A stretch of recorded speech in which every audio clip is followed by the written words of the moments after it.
오늘 우리에게 주시는 축복과 능력의 말씀, 로마서 11장 33절에서 36절입니다.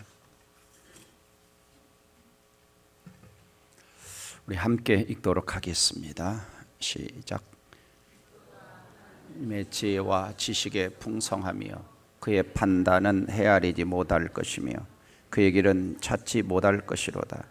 누가 주의 마음을 알았느냐? 누가 그의 모사가 되었느냐? 누가 주께 먼저 드려서 갚으심을 받겠느냐? 이는 만물이 주에게서 나오고 주로 말미암고 주에게로 돌아감이라. 그에게 영광이 세세에 있을지어다. 아멘. 오늘 말씀의 제목은 다 헤아릴 수 없는 하나님을 인정하라. 다 헤아릴 수 없는 하나님을 인정하라. 오늘 나는 다 헤아릴 수 없는 하나님에 대한 과연 감동과 감탄이 있는 신앙생활을 하고 있는가? 자, 지난 주간에 엄청난 눈이 내렸죠. 117년 만에 폭설이 내렸다라고 이야기를 합니다. 여러분, 눈을 보면서 눈이 내리게 하시는 하나님을 좀 생각하셨습니까? 욥기 38장 22절 23절 같이 한번 읽어볼까요? 시작. 내가 눈 곳간에 들어갔었느냐? 우박 창고를 보았느냐? 내가 환난 때와 교전과 전쟁의 날을 위하여 이것을 남겨두었노라. 눈 곳간, 우박 창고, 하나님이 다 만드신 것이라고 말씀하고 있죠. 그래서 하나님 백성들은 눈이 내릴 때, 세상의 삼라만상을 볼 때 그 속에서 살아계신 하나님을 보는 것입니다. 우리 예수님께서는 공중 나는 새를 보라, 들의 백합화를 보라 하시면서 감탄하시면서 이러한 것들도 먹이시는데 하물며 너희일까 보냐 말씀하셨죠. 저를 비롯해서 어느 때부턴가 좀 이 하나님에 대한 감동이 점점 식어져 가고 있지는 않은가. 하나님에 대한 감동이. 과연 하나님에 대해서 진지하게 생각하고 신앙생활하는 그리스도인들이 얼마나 될까? 사람은 자신이 가지고 있는 하나님에 대한 개념 이상으로 그 신앙이 성장할 수가 없습니다. 그래서 토저는 하나님을 생각할 때 떠오르는 것이 우리에게 가장 중요한 것이다 그랬어요. 하나님을 생각할 때 과연 어떤 하나님이 떠오르는가라고 하는 것이죠. 왜 우리의 삶에서 하나님에 대한 감동이 사라졌을까? 첫째는 세상의 생활 규칙과 방법에 너무 익숙해져 버렸습니다. 또 하나는 과학적인 상습과 관습에 너무 편안해졌고, 가장 중요한 이유는 측량할 수 없는 하나님을 추구하고 있지 않기 때문입니다. 그 하나님에 대한 갈망이 점점 식어져 가고 있어요.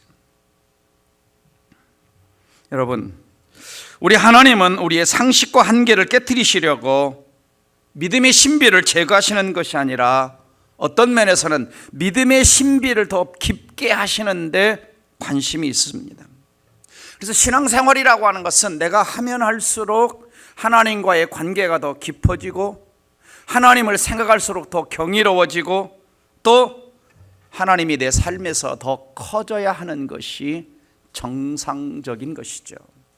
하나님이 잘 보이지 않는다면, 하나님이 잘 생각되지 않는다면 우리는 거꾸로 가고 있는 겁니다. 스카펙이라고 하는 분이 마음을 어떻게 비울 것인가 라는 책 속에서 사람들의 영적 발달 4단계를 이야기합니다.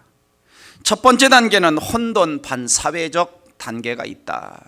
자, 이 단계의 사람들은 믿음 같은 것은 전혀 찾아볼 수 없고 원칙 없이 살아가는, 영성에 대한 감각도 없는, 오직 자신의 만족과 욕망을 따라가는 사람들. 그래서 다른 사람들과의 관계 속에서도 자신의 이익만을 추구하는 사람입니다. 절대로 손해보는 일을 하지 않으려고 하는, 그래서 이 단계에 있는 사람들을 반사회적이다 이런 표현을 씁니다. 그래서 범죄자들 가운데 이 단계에서 성장하지 못한 분들이 많다는 것이죠. 아이들과 약 20% 정도의 성인들이 이 단계에 속해 있다고 합니다. 그래서 이 단계에 있는 사람들은 교회를 다녀도 형식적이고 하나님에 대한 의식이 없이 다니는 사람들이 있다는 것입니다. 두 번째 단계는 형식적 제도적 단계라는 것이죠.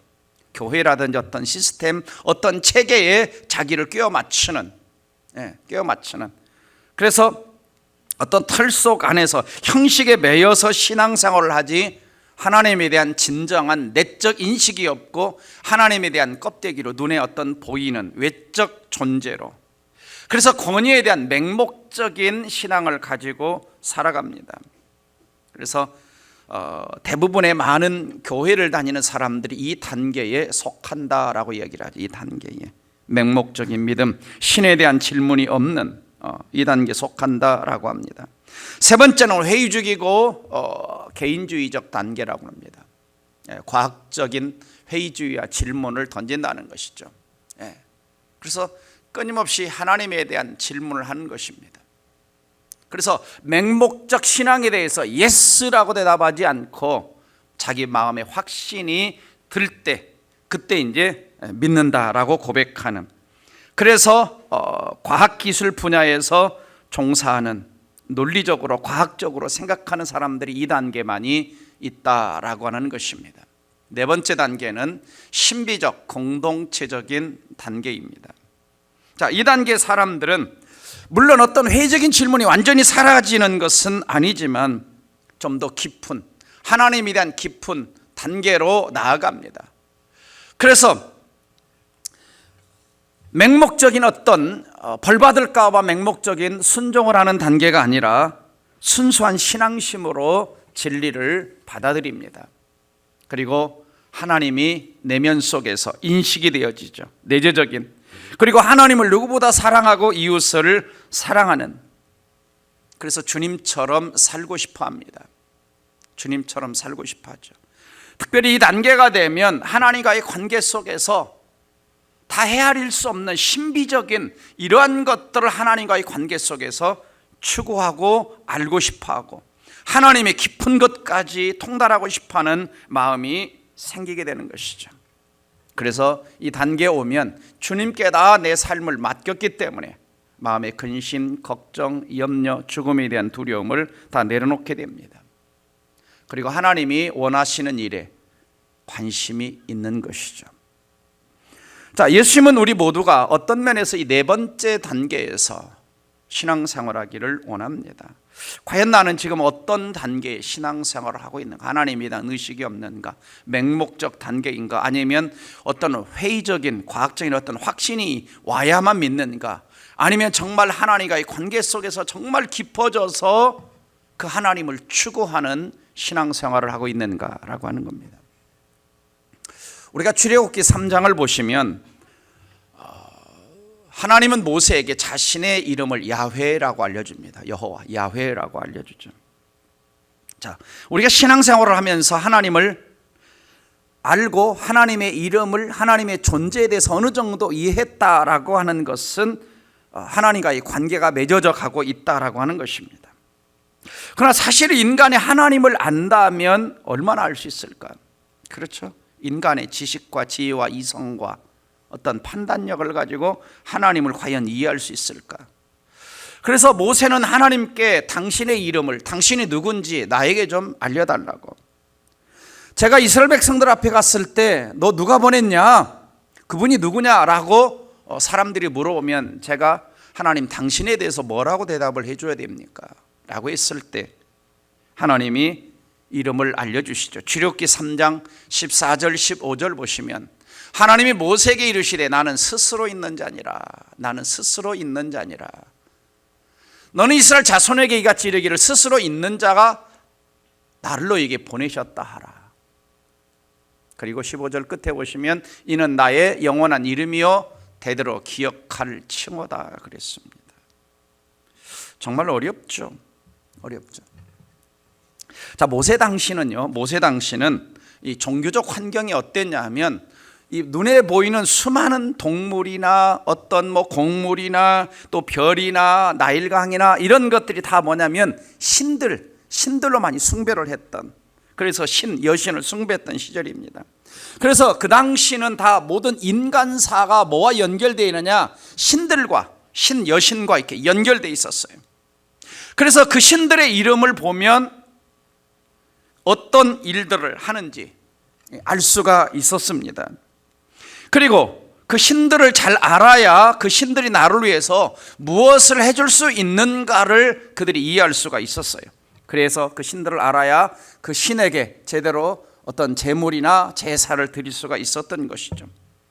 그러니까 모세는 애국 궁중에서 자랐습니다. 그래서 그 당시 문화에 대해서 그리고 신들의 이름에 대해서 대단히 익숙하게 알고 있었을 것입니다.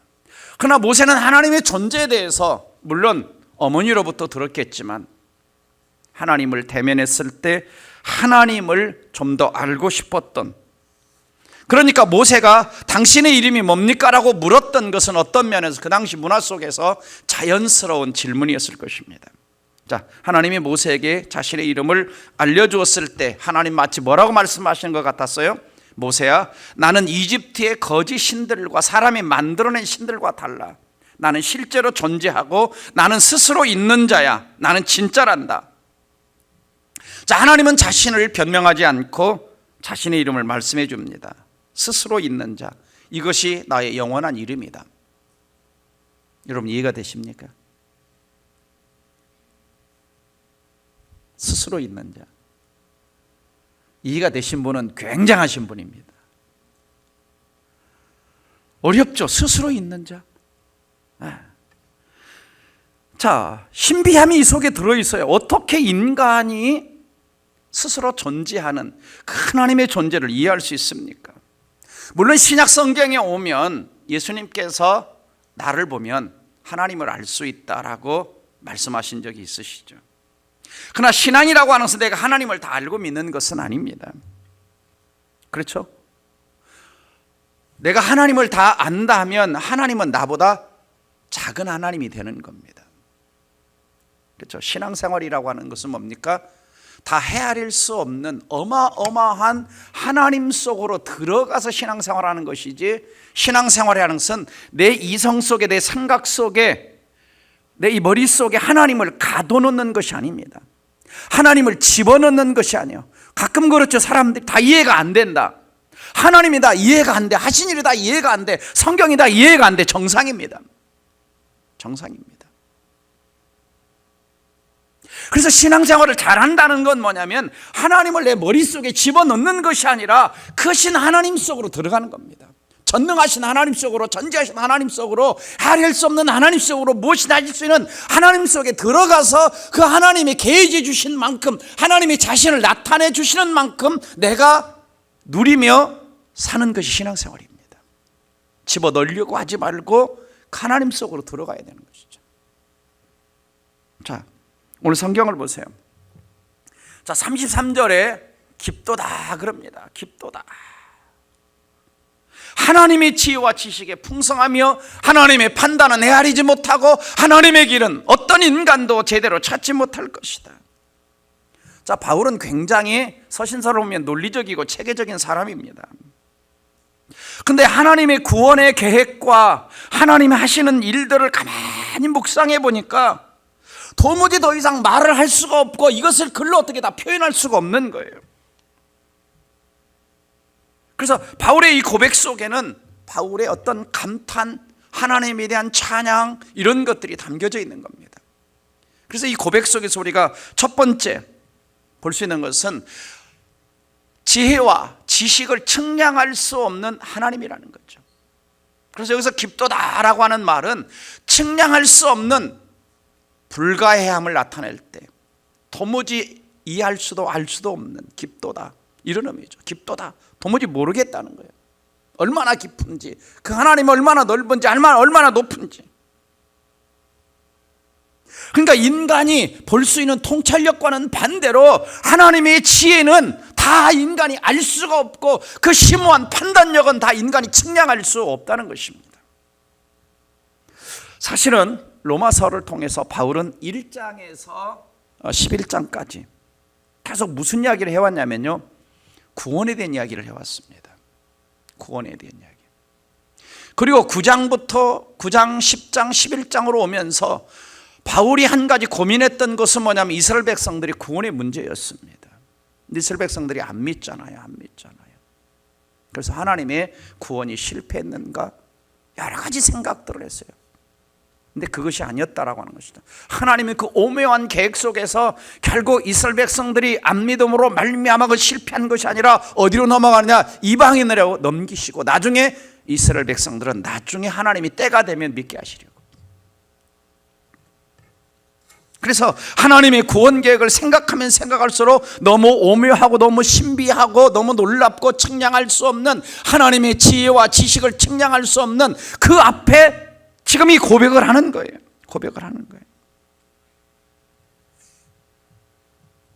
예수 그리스도가 십자가에 못 박혀 죽으신 것은 실패한 것이 아니라 하나님의 오묘한 섭리였다라고 하는 것, 계획이었다는 것을 깨달은 겁니다.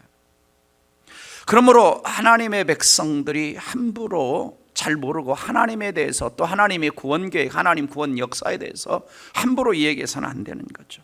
그래서 우리는 하나님이 어떤 일을 하실 때, 그렇죠? 제가 눈이 온 이야기를 했는데 참 눈이 오면서 어떤 사람은 어려움 당한 사람들도 있죠. 다 이해할 수가 없습니다. 저 전쟁터를 보면서 다 이해할 수 없어요. 사람들이 함부로 하나님을 이때 판단합니다. 우리는 하나님이 행하시는 일들에서 인간이 해야 될 일은 단지 뭐밖에 없냐? 아멘, 주의 뜻대로 하옵소서밖에 없습니다. 아멘 해야 되는데 아멘이 안 나오죠. 주의 뜻대로 하옵소서 해야 되는데 우리 하나님 앞에 변명이나 토를 달죠.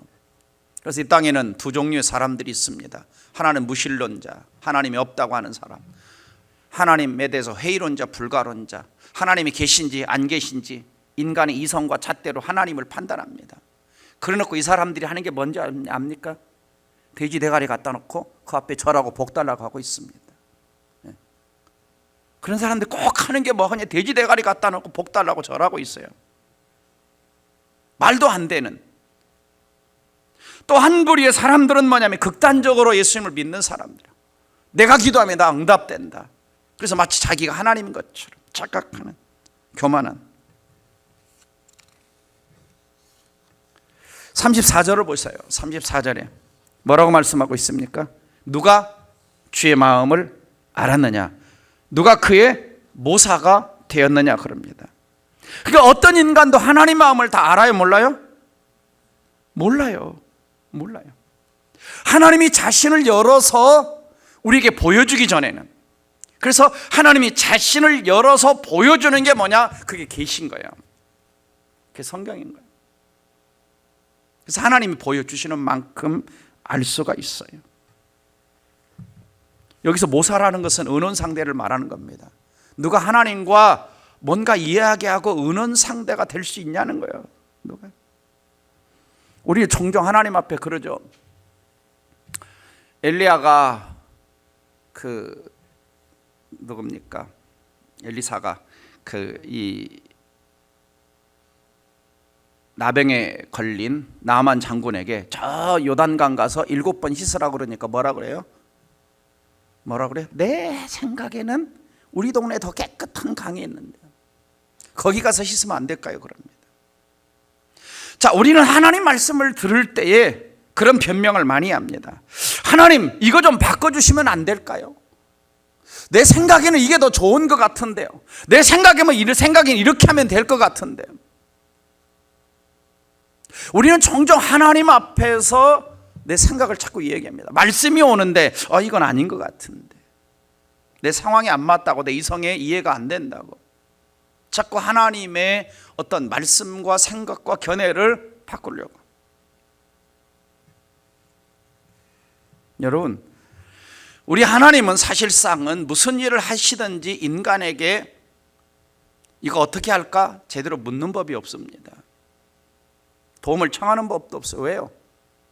그분은 전지전능하신 분이시기 때문이죠.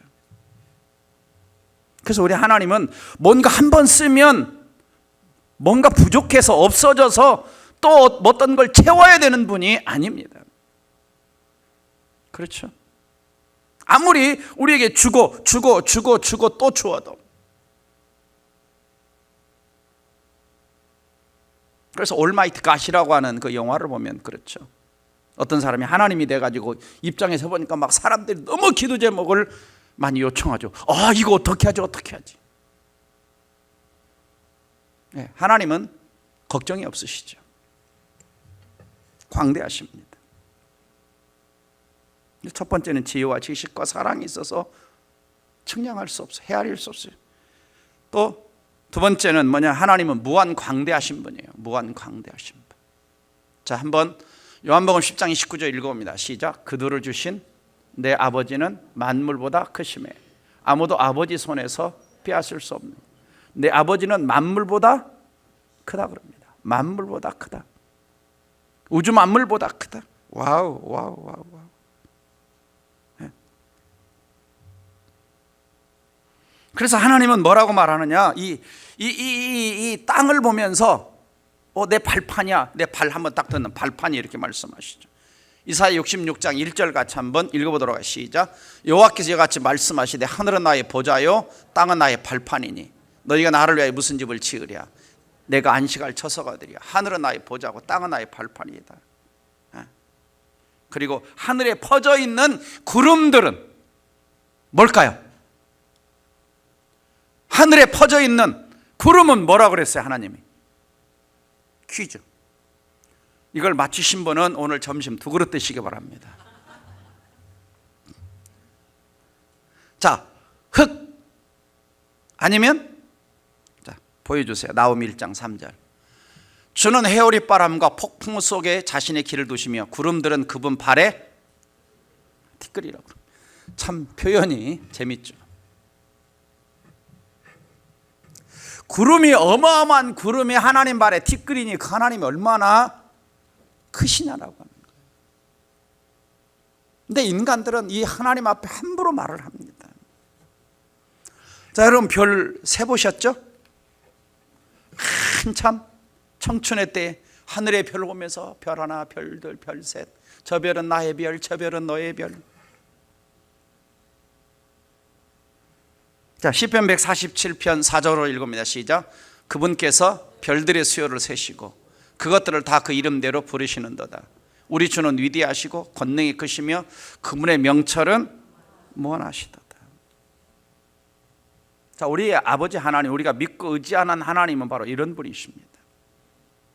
무한 광대하십니다. 세 번째, 우리 하나님은 다 헤아릴 수 없는 부자이십니다. 부자예요. 우리가 다 헤아릴 수 없는 부자예요. 35절 보면 이렇게 나옵니다. 누가 주께 먼저 드려서 갚으시겠느냐 그럽니다. 주가 주께 먼저 드려서 갚으심을 받겠느냐. 이 말은 욥기 35장 7절의 인용입니다. 그대가 의로운들 하나님께 무엇을 드리겠으며 그가 그대의 손에서 무엇을 받으시겠느냐. 또 욥기 41장 11절에도 누가 먼저 내게 주고 나로 하여금 갚게 하겠느냐. 온 천하 있는 것이 다 내 것이니라.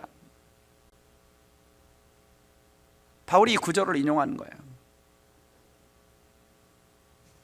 그러니까 우리가 아무리 의로운들 뭔가 하나님께 드리면 하나님 이거 하나님 주신 거에 내가 이 갚는 겁니다. 그럴 인간이 어디 있겠느냐. 온 천하 있는 것이다 내 거다 그럽니다. 내 거다. 하나님의 부요하심을 측량할 수 없습니다. 그래서 우리 인간의 하나님의 부요함은 우리 부요함의 원천인 거예요. 고린도 6장 10절 읽어봅니다. 시작. 근심하는 자 같으나 항상 기뻐하며 가난한 자 같으나 많은 사람을 부요하고 아무것도 없는 자 같으나 모든 것을 소유한 자로다. 8장 9절 시작. 우리 주 예수 그리스도의 은혜를 너희가 알거니와 그분께서 부요하셨으나 너희를 위하여 가난하게 되심은 자신의 가난함으로 말미암아 너희를 부요하게, 우리를 부요하게. 그분께는 결코 모자라거나 부족한 법이 없습니다. 그래서 우리에게 풍성하게 공급해 주시는 빌립보서 4장 19절 같이 읽어봅니다. 시작. 나의 하나님이 그리스도 예수 안에서 영광 가운데 가 풍성한 대로 너희 모든 쓸 것을 채우시리라. 아멘. 여러분, 하나님의 자원은 무한합니다. 인간처럼 파산할 필요도 없고 공급의 단절도 없고 감소나 고갈도 없습니다. 그분이 다 헤아릴 수 없는 부유하신 나의 아버지, 나의 하나님이십니다. 그러면 우리는 하나님 앞에 뭔가 헌금을 드리거나 봉사를 하거나 뭔가를 할 때 하나님 주신 것에 대해서 내가 조금 이렇게 갚는 겁니다. 그게 안 된다는 거야. 그럴 필요가 없다는 거야. 우리가 하나님 앞에 드릴 것은 뭡니까? 감사와 헌신밖에 없는 거죠. 하나님은 거래의 대상이 아닙니다, 여러분. 종종 하나님 앞에 거래하는 사람들이 있습니다. 하나님, 내가 이만큼 11조 했으니까, 이만큼 봉사했으니까, 이만큼 했으니까 하나님 주시겠지. 안 주시면 원망과 불평이 쏟아집니다. 왜 그렇습니까? 나는 이만큼 하나님께 드렸는데 하나님께 나에게 아무것도 뭔가 해주시지 않는다라고 생각하기 때문이죠. 하나님을 자꾸 거래합니다. 거래해요. 우리가 고백할 것은 뭡니까? 우리가 고백할 것은, 오 하나님, 나 같은 죄인을 사랑해 주시다니요, 내 돈을, 내 시간과 내 헌신을 받으시다니요, 주님 성전의 문지기라도 되기를 원합니다. 이런 우리의 태도, 이런 우리의 감사, 우리의 이런 찬양만 있을 뿐입니다. 우리는 연말이 되면 하나님 앞에 내가 뭔가 봉사한 것을, 업적한 것을 막 생각을 합니다. 그래서 이만큼 했으면 되겠지, 이만큼 했으면 되겠지. 아닙니다.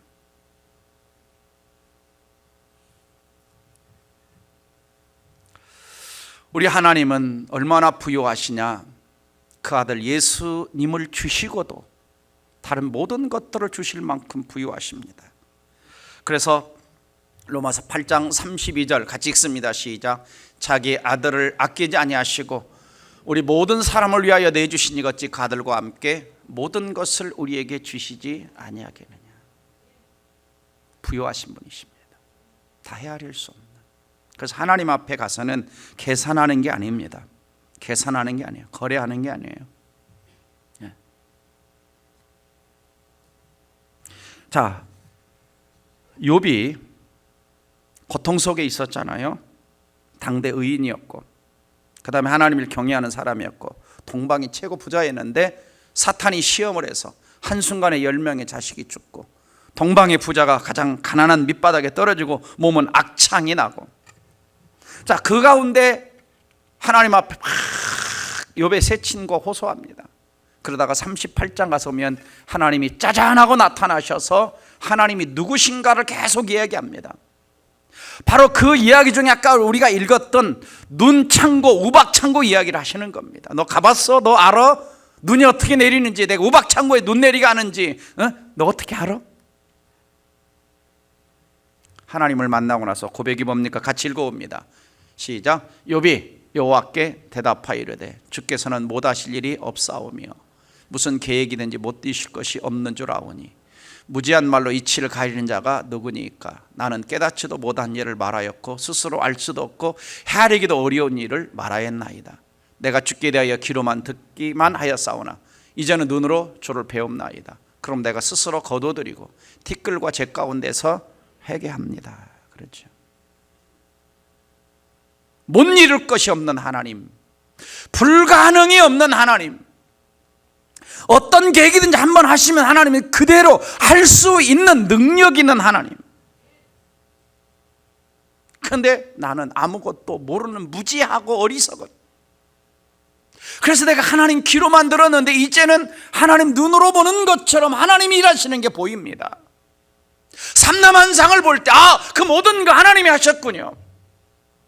그동안 자기가 하나님 생각했던 모든 것들이 다 산산조각 난 겁니다. 하나님을 내가 너무 몰랐구나. 이렇게 크신 하나님인데, 다 헤아릴 수 없는 하나님인데, 그 하나님 앞에서 내가 고통 좀 당한다고 함부로 얘기했구나. 산산조각 난 겁니다. 여러분, 우리가 하나님에 대해서 모르는 것이 많다는 깨달음을 가져야 됩니다.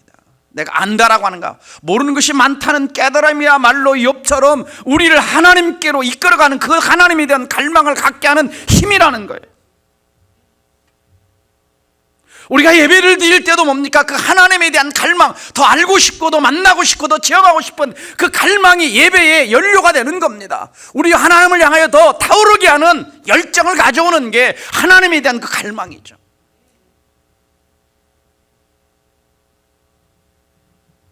오늘 많은 사람들이 하나님에 대한 경외감을 잃어버려서 동체 예배에 대한 감격도 잃어버리고 있는 겁니다.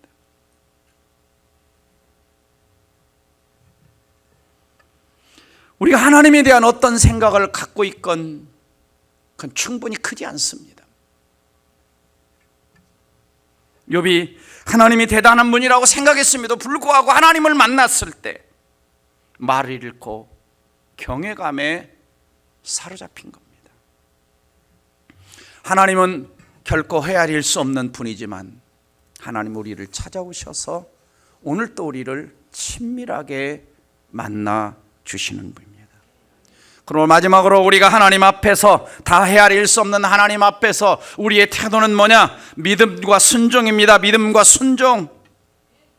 이는 만물이 주에게서 나오고 주로 말미암고 주에게로 돌아감이라. 모든 것이 주님의 겁니다. 그리고 내가 지금 누리고 있는 것도 다 주님 겁니다. 그리고 결국 주님께 돌아갑니다. 이 주님에 대한 믿음, 그리고 그분이 뭐라고 말씀하시면 순종. 그래서 첫 번째 우리가 해야 될 일은 뭐냐? 내 생각 속에서 하나님을 작게 만드는 제약과 의심과 불신앙을 제거하고, 그렇죠? 내 생각 속에서, 이성 속에서, 내가 뭔가 한다는 생각 속에서 자꾸 제한하는 것들을 제거해야 돼요. 의심하는 걸 제거해야 돼요. 불신앙을 제거해야 돼요. 그리고 하나님이 얼마나 크시고 헤아릴 수 없는 분인가를 늘 생각하며 살아갈 때 신앙생활은 풍성하게 되는 겁니다. 우리는 자꾸 문제를 만나면 하나님은 작게 보이고 내 문제는 크게 보이는 거. 그래서 오늘 제목이 뭐라고 했어요? 다 헤아릴 수 없는 하나님을 인정하라는 거. 내 삶의 모든 현장 속에서 와, 하나님 크시구나. 제가 성령 체험을 했을 때 하나님 임재가 나타났을 때 어마어마하게 크십니다. 막 무한대. 이게 영으로 느껴지는 거. 그냥 이건 머리로 깨닫는 게 아니에요. 그 하나님 앞에 꼼짝 못하는 거. 인간은 아주 뭐라 할까 막 작아져요. 하나님 앞에.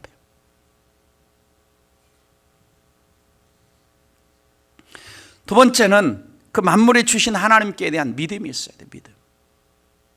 그래서 방금 이 36절에서 만물의 주인이신 하나님은 내 인생의 주인이다라고 하는 거예요.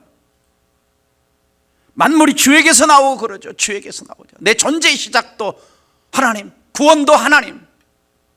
그리고 오늘 호흡하며 살아가는 이유도 주님이 나를 붙들고 계시기 때문에 내게 오는 지금 모든 것들, 모든 복들 하나님이 지금 뭡니까? 주로 말미암고 그랬죠. 주로 말미암고. 그리고 결국 모든 것이 주에게로 돌아간다. 하나님께 돌아간다. 인생의 종착역은 마지막 목적지 하나님 품이라고 하는 그 믿음. 그럴 때 우리 마음에 평안이 옵니다. 뭔가 이게 내 것이라고 붙들었는데 없어지면 불안하고, 내 생명 내가 붙들고 있는데 하나님 것이라고 생각 안 하지 않으니까 불안한 겁니다.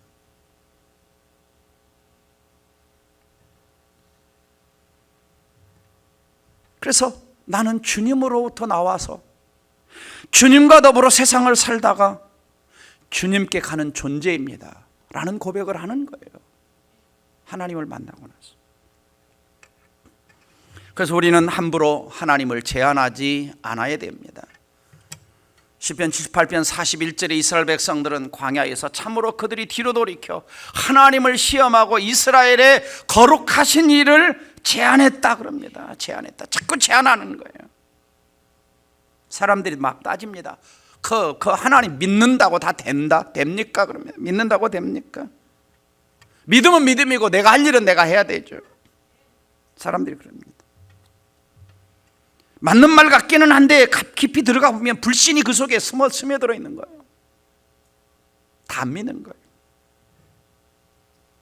그래서 하나님을 찾고 어떤 상황과 조건에 맞아야만 일하시는 하나님으로 제한을 해버립니다. 우리가 모세를 잘 알잖아요. 모세를 잘 알아요. 엄청난 10가지의 기적을 스스로 모세의 통로를 통해 하나님이 행하게 하시면서 광야로 나왔지만 모세가 하나님을 다 신뢰했을까요? 자, 성경을 보세요. 민수기 11장 21절 22절 같이 읽어볼까요? 모세가 이르되 나와 함께 있는 이 백성 중에서 건넌 남자가 60만 명이온데 주께서 말씀하시기를 내가 그들에게 한 달 동안 고기를 줘 먹게 하겠다 하시오니 그들을 위하여 양떼와 소떼를 잡은들 족하며 바다의 물고기를 한데 모은들 족하오리까 하며. 모세가 하나님 어떻게 먹이죠?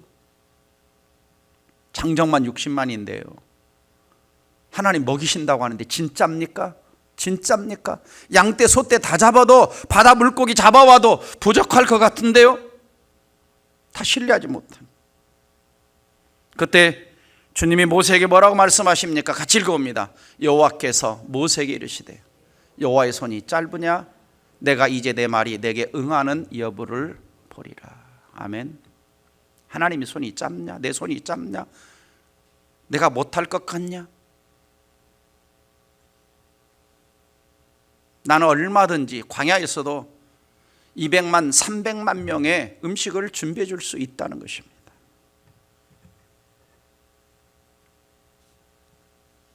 그래서 우리는 다 헤아릴 수 없는 하나님을 믿을 때 기적이 상식이 되는 하나님을 만날 수가 있는 것입니다.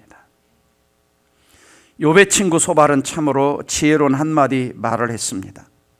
그는 하나님에 대해서 이렇게 고백했죠. 같이 읽어봅니다. 욥기 11장 7, 8, 9절 시작. 내가 하나님의 오묘함을 어찌 능히 측량하며 전능자를 어찌 능히 완전히 알겠느냐.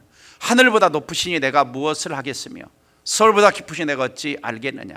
그의 크심은 땅보다 길고 바다보다 넓으니라. 그러니까 욥의 친구들도 꼭 잘못된 말만 한 게 아닙니다. 그 속에 진리가 있는 말을 곁들여서요. 문제는 욥이 고통이 죄 때문에 왔다고 정죄한 것이 문제지 그들도 하나님을 정확히 보는 눈들이 있었습니다.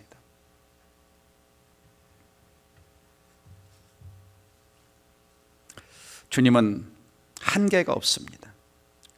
그 다음에 세 번째는 어떤 상황, 어떤 환경, 어떤 문제를 만나도 다 헤아릴 수 없는 하나님이 옳다는 겸손한 태도를 가져야 됩니다. 자, 여기에 단서가 있죠. 어떤 환경, 어떤 상황, 어떤 문제를 만나도 큰 눈이 내려도 일본에 쓰나미가 와도 어디에서 어떤 상황과 문제를 만나도 하나님이 옳습니다. 욥은 1장에서 그 모든 걸 다 잃고 나서 주신 이도 여호와시요 취하신 이도 여호와시니 여호와 이름이 찬송을 받으실지로다 그랬어요. 이런 태도를 갖는 것은 참 쉽지 않습니다. 그래서 아까 제가 무슨 얘기냐면 영적 4단계 얘기를 했어요. 영적 4단계. 영적 4단계가 되면 이 태도가 나옵니다. 그래서 로마서 8장 28절에 같이 읽습니다. 하나님을 사랑하는 자, 그 뜻대로 부르심을 자들에게는 모든 것이 합력하여 선을 이룬다. 지금 내가 볼 때 모든 길이 막혀 있는 것처럼 보이고 또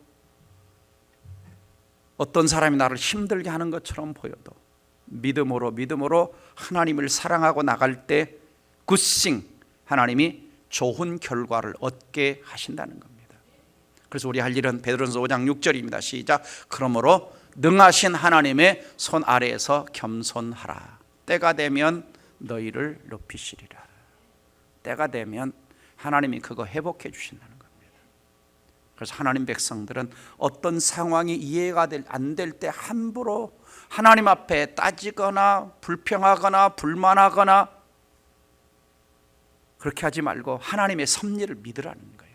하나님이 인도하심을 믿으라는 거예요. 때가 되면 하나님이 해결하실 것을 믿으라는 거예요.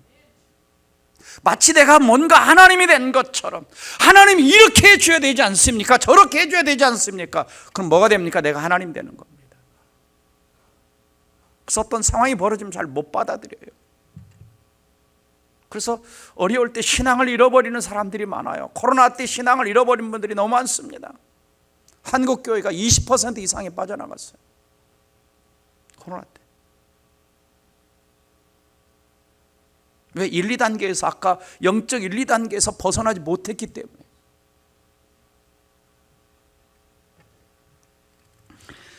네 번째는 감사와 찬양입니다.